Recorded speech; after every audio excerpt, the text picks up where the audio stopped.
Welcome साथियों। Uttar Pradesh subordinate service selection commission की जो लेखपाल की भर्ती होनी है 2021 में, और उससे संबंधित कट ऑफ के बारे में लोगों में बहुत सी भ्रांतियां फैल रही हैं और बहुत से यूट्यूब चैनल बता रहे हैं 30 जाएगी 40 जाएगी कट ऑफ, और यहाँ तक कि कह रहे हैं वो लोग कि जो लोग पढ़ने में थोड़ा बहुत ठीक हैं उनका यहाँ पे लेखपाल भर्ती के लिए एलिजिबल हो जाएंगे। तो मैं आपको बता दूं कि कुछ लोग तो अपने चैनल को प्रमोट करने के लिए, मतलब कि वो कोई कोर्स चला रहे हैं, उसमें अभ्यर्थियों के जुड़ने के लिए वो ऐसा बहाना बताते कि इतनी बड़ी संख्या में अभ्यर्थी शामिल होंगे। मगर मैं आपको बता दूं, यहाँ पे मैं जो बहुत से यूट्यूब चैनल को मैंने एनालिसिस किया और मैंने पाया, जो आप लोगों के कमेंट आए हैं, ज़्यादातर जो लोग कमेंट कर रहे हैं कितने नंबर के हैं, वो सब कुछ यहाँ पे देखने वाला हूँ मैं। और मैं आपको बता दूं, यहाँ लेखपाल भर्ती से संबंधित आपके कोई भी डाउट या क्वेरी रहती तो मुझे कमेंट ज़रूर करें। कुछ लोग इसमें कह रहे थे CCC इसमें ज़रूरी है, तो मैं आपसे कह दूं अभी इसमें CCC अनिवार्य होने की कोई चांसेस नहीं है, और नोटिफिकेशन आता है उसमें क्या होता है वो तो बाद की बात है। और मगर जहाँ तक चांसेस यह है कि CCC का अनिवार्यता यहाँ पे नहीं रखी जाएगी, केवल इंटरमीडिएट 10+2 की योग्यता होगी। तो यहाँ पे मैक्सिमम कैंडिडेट एलिजिबल होंगी इस परीक्षा में फॉर्म डालने के लिए। तो अगर आप समझ सकते हैं, इसमें 17-18 लाख अभ्यर्थियों ने इसमें कम से कम ज़रूर जो है पार्टिसिपेट किया होगा, मतलब कि एग्ज़ाम में बैठे होंगे। 18 लाख अभ्यर्थियों में अगर मिनिमम देखा जाए तो 17 लाख अभ्यर्थी ज़रूर यहाँ पे जो है आवेदन करेंगे। 1.7 मिलियन अभ्यर्थी यहाँ पे आवेदन करेंगे लेखपाल भर्ती के लिए। कुछ लोगों में कन्फ्यूज़न यह है कि क्या मैं फॉर्म डाल सकता हूँ या नहीं। मैं आपको बता दूँ, आपके कट ऑफ में चाहे जितने नंबर आए, 1 नंबर भी आए या माइनस में आए, आप फॉर्म डालने के लिए एलिजिबल हैं, बशर्ते आपकी जो फाइनल कट ऑफ आएगी उसमें आपको एलिजिबल या फिर इनएलिजिबल घोषित किया जाएगा। मतलब कि आपकी पेट का स्कोर कार्ड अभी 5 अक्टूबर के पहले ही आपका रिलीज़ कर दिया जाएगा। पेट का स्कोर कार्ड के बाद आपका नोटिफिकेशन आएगा लेखपाल भर्ती का। लेखपाल भर्ती का जैसे नोटिफिकेशन आता है तो आपको क्या करना है, उसमें आवेदन करना है। आपके नंबर जितने भी हों यह मायने नहीं रखता है, बस आपको आवेदन करना है। और आवेदन के बाद जो है, आवेदन के 10 से 15 दिन में आयोग एक नोटिफिकेशन रिलीज़ करेगा जिसमें लिखा होगा कि इतने नंबर तक के अभ्यर्थी जिनके PET एग्ज़ाम में इतने नंबर या इतने नंबर से ज़्यादा हैं, वो लोग एलिजिबल हैं इस परीक्षा के लिए। तो फाइनली इतने लोग एलिजिबल हो जाएंगे और वो लोग मुख्य परीक्षा में बैठ सकते हैं। तो यहाँ पे कट ऑफ के बारे में जो कन्फ्यूज़न क्रिएट हो रही है वो इसलिए भी हो रही है क्योंकि कुछ लोग नए हैं, जो लोग UPSSC में कभी एग्ज़ाम नहीं दिए, पहली बार PET का एग्ज़ाम दिए हैं, तो उन लोगों के कन्फ्यूज़ होना लाजमी है। मैं आपको बता दूं, मैं 2 एग्ज़ाम में इंटरव्यू भी दे चुका हूं और कई परीक्षाओं में मैंने पार्टिसिपेट किया है। तो मैंने एनालिसिस किया है जो कट ऑफ जाती है। अभी आप देख लीजिए, जो लोअर सबऑर्डिनेट की UPSSC की भर्ती थी 2019 की, उसमें जो कट ऑफ गई है लोअर सबऑर्डिनेट की 58% गई है। और लोअर सबऑर्डिनेट एक बड़ी भर्ती है, 570-80 के आसपास पद इसमें थे, और इसमें अगर देखा जाए 20 गुना से ज़्यादा अभ्यर्थियों को बुलाया गया था। 20 गुना नहीं कहेंगे, मगर 570 पद अगर हैं और 15,000 अभ्यर्थियों को बुलाया जा रहा है, तो आप समझ सकते हैं 5 या 15 लगभग 25 गुना अभ्यर्थियों को यहाँ पे पास किया गया है। ठीक 15,000 में औसत कर रहा हूँ, लगभग 13-14 हज़ार अभी नोटिफिकेशन में इतना ही आया, उतने अभ्यर्थियों को बुलाया गया था। तो समझ सकते हैं आप 25 से 30 गुना अभ्यर्थी बुलाए गए थे इस एग्ज़ाम में, जो UPSSC लोअर सबऑर्डिनेट का हुआ था, जिसमें चकबंदी लेखपाल अन्य बहुत सी वैकेंसियाँ थी। उन सबको सम्मिलित रूप से यहाँ से नोटिफिकेशन रिलीज़ किया गया था और उसमें 206 नंबर कट ऑफ गई थी 350 नंबर में।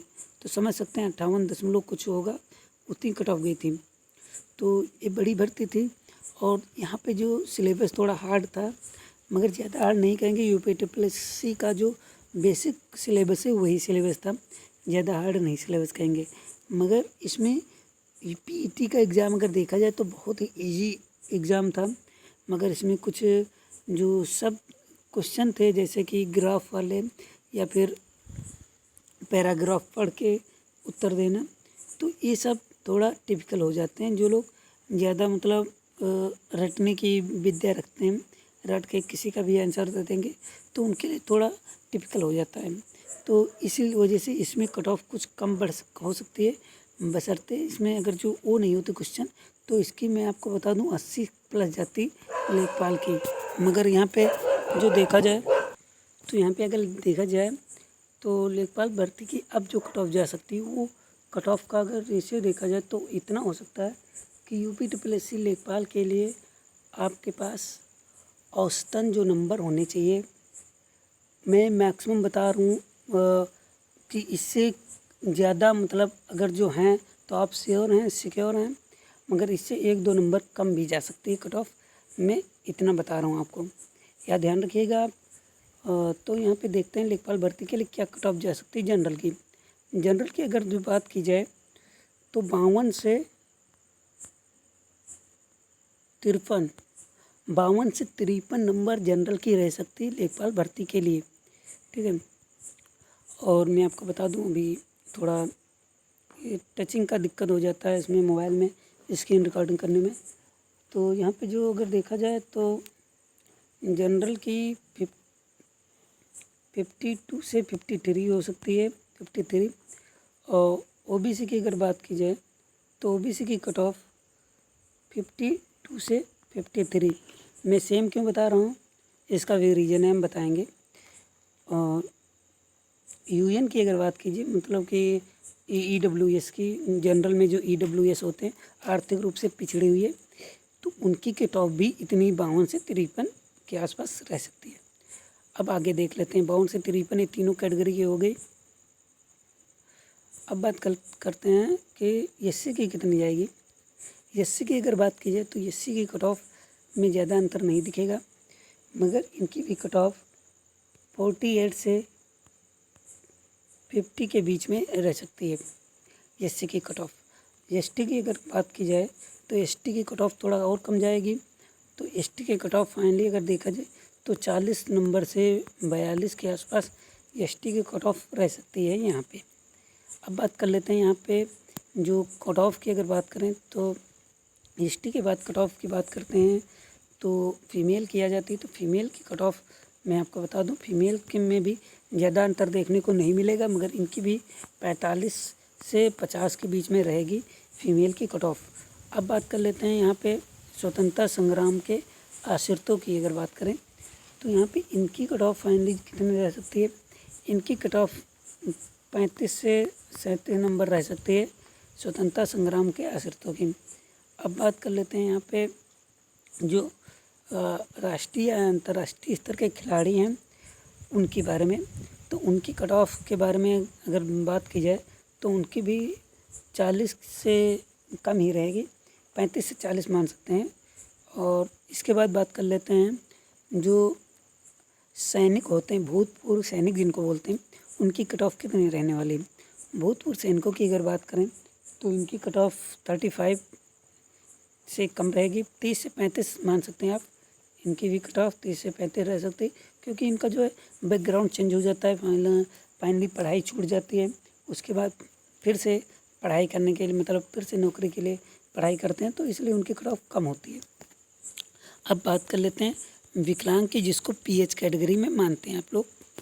तो विकलांग की अगर बात की, दिव्यांग जिसको बोलते हैं, तो दिव्यांग के लिए अगर बात की जाए तो दिव्यांग की कट ऑफ में ज़्यादा अंतर नहीं देखने को मिलेगा, मगर इनकी भी कट ऑफ 45 से 47 के बीच में दिव्यांग के ऑल ओवर रहने के चांसेस हैं। और मैं आपको बता दूं, ये एनालिसिस करने के बाद ही कट ऑफ बताई जा रही है। इस कट ऑफ से संबंधित अगर आपको कोई क्वेरी या सवाल रह जाता है तो मुझे कमेंट ज़रूर करें।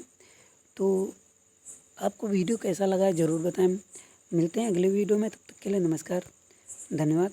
घर पे रहिए, सुरक्षित रहिए, और कहीं भी कोई ज़रूरत हो, आवश्यक कार्य हो तभी बाहर निकलें। अन्यथा घर पे ही रहें, क्योंकि अभी आप देख रहे हैं तीसरी लहर आने वाली है कोरोना की। तो संकट अभी टला नहीं है, मगर हमें सतर्क रहना है, सुरक्षित रहना है और सावधान रहना है। मिलते हैं अगले वीडियो में, तब तक के लिए नमस्कार, धन्यवाद।